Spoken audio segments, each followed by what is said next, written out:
point de vue rythme, oui, c'était toujours aussi une ou deux fois par semaine au départ, et puis après, plus ça se rapprochait, c'était 3 à 4 fois ensuite dans les dernières semaines. Souvent de la salle aussi, je veux dire, c'est quelque chose qui est à la fois très sensible et impalpable, et de se dire qu'il y a des soirs où on sent que ça rend, puis il y a des soirs où on hésite, on se dit mais... La peine à attraper, pour moi c'est un stimulant. Oui. Quel que soit le type de pièce, on se dit mais maintenant on s'accroche. Avant, on faisait simplement des rames, ça a été le cas de cette année. Mais Bernard, on a décidé aujourd'hui de parler de téléphone, Oui, ces choses qui font dring-dring. mais peut-être pas n'importe quel type de téléphone. Non, c'est un téléphone un peu particulier dont on ne soupçonne peut-être pas toujours l'existence. T'as reçu un appel? Oui, Ça, c'est déjà un téléphone récent, hein, dans le sens où c'est plus de la bakélite, c'est du c'est plus le plastique. machin qu'on tournait. Et on a des touches, voilà. Là, Voilà. on est déjà dans la génération un peu tic tac récente. tic tic tac toc. Puis pour les formes, on a quitté un petit peu ces formes un peu bizarres qu'on a connues dans les années 60 et 70. Le bon vieil Ericsson. Mais c'était sympa, ça avait un petit côté qui change. Alors aujourd'hui, tout le monde connaît parce que ça sonne partout, que ce soit dans les restaurants, quand on attend le bus ou n'importe où, ce qu'on C'est appelle ça. les téléphones portables. Mais tous ces téléphones-là ont un immense inconvénient. Ceux-ci, il faut une prise murale pour qu'ils puissent fonctionner. Tout à Ceux-là fait. doivent être dans une zone de couverture qui permettent justement d'établir un appel. Or, il existe des endroits dans le monde, notamment pour les cas de catastrophes, les conflits ou les problèmes de dégâts naturels, où on a besoin de communiquer. Et là, il n'y a plus d'électricité, il n'y a plus rien, et on doit pouvoir utiliser le téléphone. Et ça, aujourd'hui, ça existe. C'est ce qu'on appelle les téléphones par satellite ou le système Inmarsat. Parce qu'autrefois, il y en avait la radiotéléphonie, mais c'était quand même un peu limitatif. C'était de la bande onde courte, c'était souvent pas très bonne qualité. Alors, le grand problème de la radio, c'était la compréhensibilité de ce qui se disait, de ce qui s'échangeait. Il fallait évidemment ne pas confondre les mots quand on avait C'est pour ça besoin qu'au de début, on médicaments. avait inventé le morse. Exactement, là, logiquement, il ne devait pas y avoir de souci. Alors, l'échange voix se fait par système radio traditionnel pendant bon nombre d'années, mais le grand problème, c'est la couverture. C'est-à-dire, selon la météo, par exemple, les ondes ne passent pas bien, ou selon les endroits où on se trouve, si on est dans des cuvettes encastrées. En fait, c'est d'ailleurs comme le téléphone portable, tout d'un coup, on ne fait pas passer le signal. Donc, il fallait des systèmes de relais et autres qui n'étaient en général pas là où on en avait besoin. Alors tu as lâché le grand mot, là c'est un mot un peu bizarre, Inmarsat. Ouais. Qu'est-ce que ça veut dire et qu'est-ce que c'est? Alors, Inmarsat, c'est une société privée qui a été constituée à la fin des années 70. L'idée était tout simplement de se dire que l'on devait pouvoir mettre en place un système de communication qui pouvait intervenir dans les cas de catastrophe, dans les cas d'isolement. Alors, la première application, ça a été surtout l'utilisation de la transmission pour les bateaux. C'est-à-dire que la téléphonie telle qu'on la connaissait a été remplacée par ces équipements. Les bateaux les ont utilisés. Ça faisait de la voix, ça faisait du téléx. Alors aujourd'hui, eh bien, je dirais pour financer tout ce programme, des pays se font membres, toujours à titre privé. Actuellement, il y a un peu plus de 80 pays dans le monde qui sont membres de la société Inmarsat. Et grâce à ces fonds, on a pu lancer des satellites qui couvrent la totalité de notre globe et qui permettent d'établir des communications où que l'on se trouve. Et ça c'était vers la fin des années 70. Ça a commencé vers la fin des années 70 avec uniquement la transmission voix, puis la transmission téléx. Aujourd'hui, on a évidemment préservé ces deux supports, mais on peut également envoyer des fax, on peut envoyer du courrier électronique. C'est pas, je dirais, vraiment prévu pour, mais on peut aussi se permettre de se connecter à Internet. Mais en plus, on a dépassé le stade de l'usage dans un bateau. On trouve maintenant des téléphones de ce genre dans les avions, sur les grandes lignes internationales, où on peut téléphoner dans l'avion comme si on était à la maison.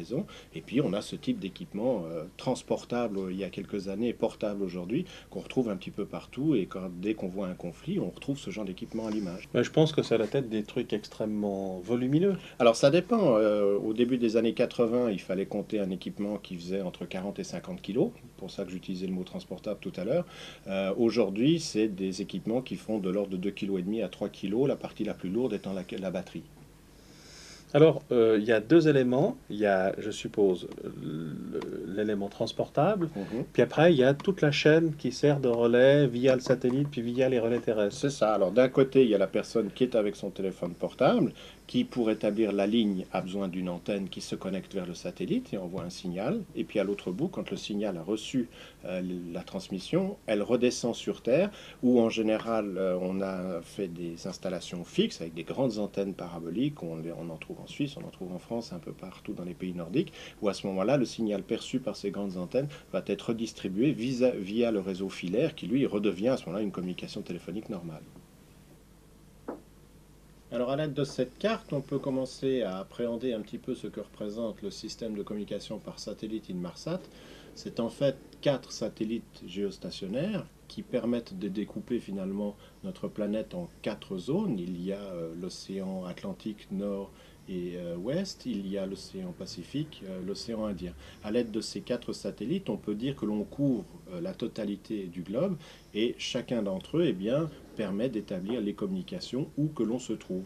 Pour les appeler, il y a des préfixes que l'on d'ailleurs on peut retrouver dans son annuaire téléphonique. Si vous avez la curiosité d'aller dans les pages où il y a les codes d'appel pays pour l'international, on y trouve bien évidemment les pays européens, les États-Unis, l'Afrique, et il suffit de regarder sous Inmarsat et on va trouver 4 préfixes qui sont le 871, 872, 873, 874, correspondant à chacun des satellites pour chacune des zones couvertes.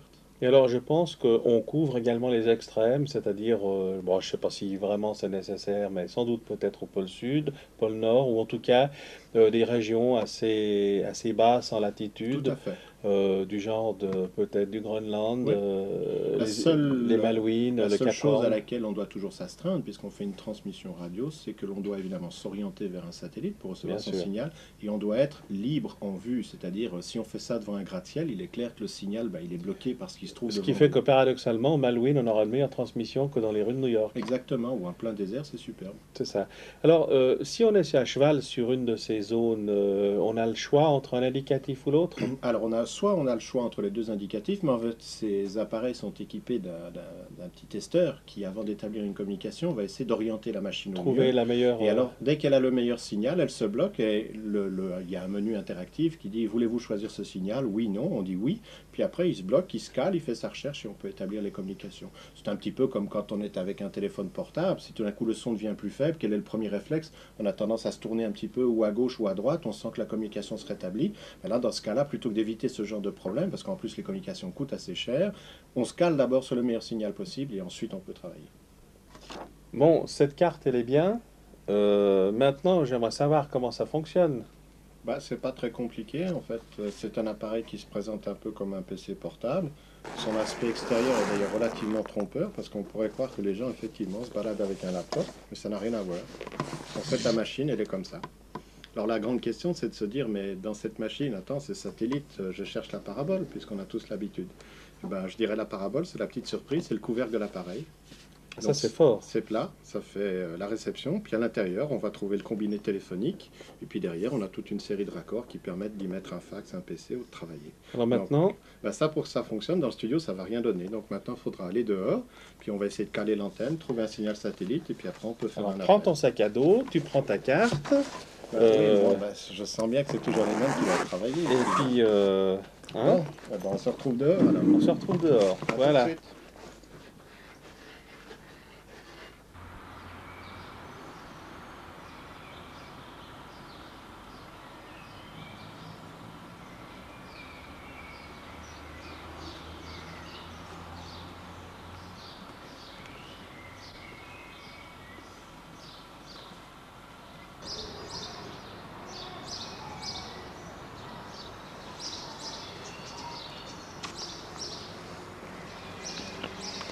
Alors, je suis curieux de voir comment ça fonctionne.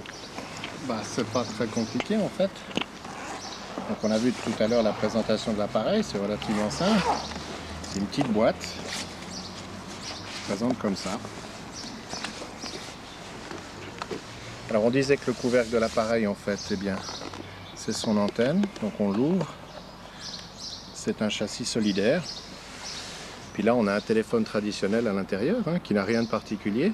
Sa seule différence avec ce qu'on connaît, c'est qu'ici derrière, on a un petit câble, en fait, qui est un câble d'antenne. Et ce capot devient l'antenne d'émission et de réception.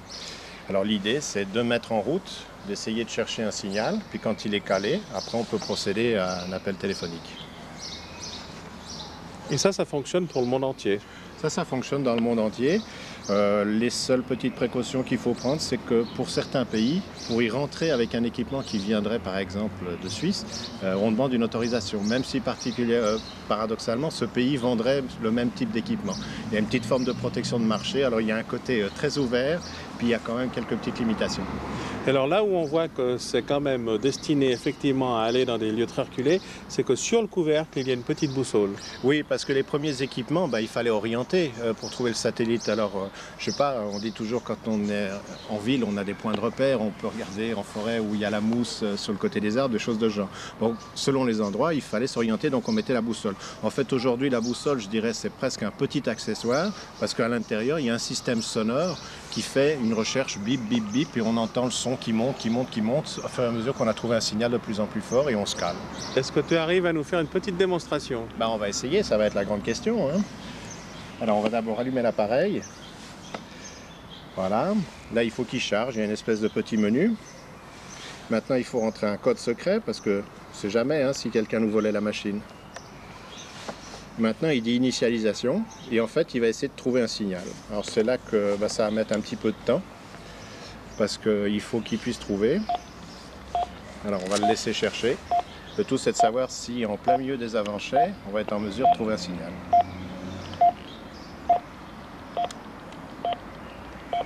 Donc il nous dit searching for any satellite. Oui, c'est-à-dire qu'il essaie de trouver un signal.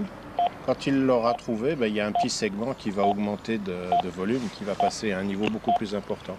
Mais il met facilement 5 à 6 minutes pour se caler, parce que d'abord il faut qu'il ait un signal, ensuite il faut que ce signal soit accepté, c'est-à-dire qu'il ait assez de niveau, puis une fois qu'il a assez de niveau, il envoie toute une série d'informations qui permettent d'identifier ce terminal comme étant l'utilisation Monsieur Dupont, et pas n'importe qui, un petit peu comme un téléphone portable en fait.